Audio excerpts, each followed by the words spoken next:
Hello, my name is Helen McGonigal. I'm an attorney that practices law in the state of Connecticut. And I'm pleading that the President request that Congress establish a committee to study the claims of the use of human subjects and children in mind control experiments. I've recently seen reported in the New York Times a very brief article that has to do with claims of this general nature, using human subjects for experimentation without their informed consent. In that article, there was also a mention, and I don't know if this has been substantiated at this point, but of a case up in Waltham, Massachusetts, involving the use of children's subjects in a school up there. Likewise, the use of pregnant women in a study conducted at Vanderbilt University in Tennessee.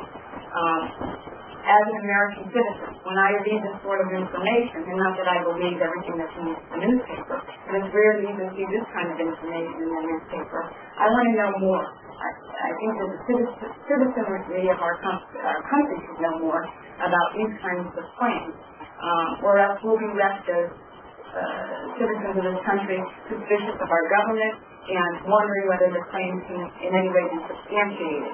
So I would request the President to, first of all, establish a commission to study the claims of the youth, children, and adults, and unconsented, and by definition with children, it's always going to be unconsented, mind control projects, whether that be by the government, grants to the government, the military, or within the private sector. And that's the claims to be studied, and an investigation to the extent that this can occur can be conducted. I also request that any sort of information on file related to these claims be declassified.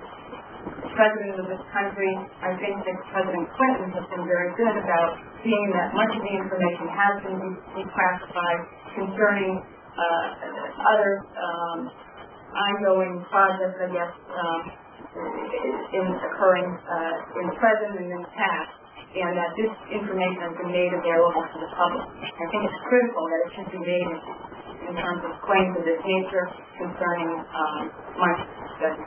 Thank you. Okay, I'm Advocacy, teach criminal justice at Indiana University in Bloomington, Indiana, in the States. I have been in criminology for more than 25 years.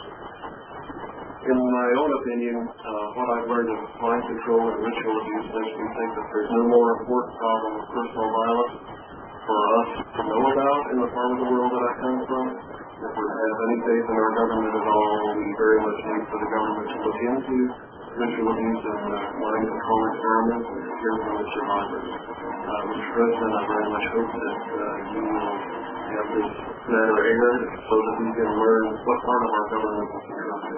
Thank you.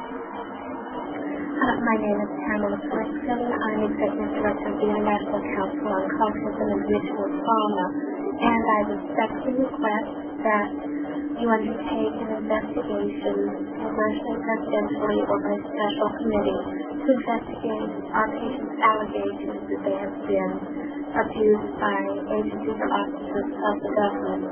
We can't know for certain what has happened until an appropriate investigation has taken place. And I would ask very respectfully that you consider this as the most important endeavor on behalf of the individual. Thank you.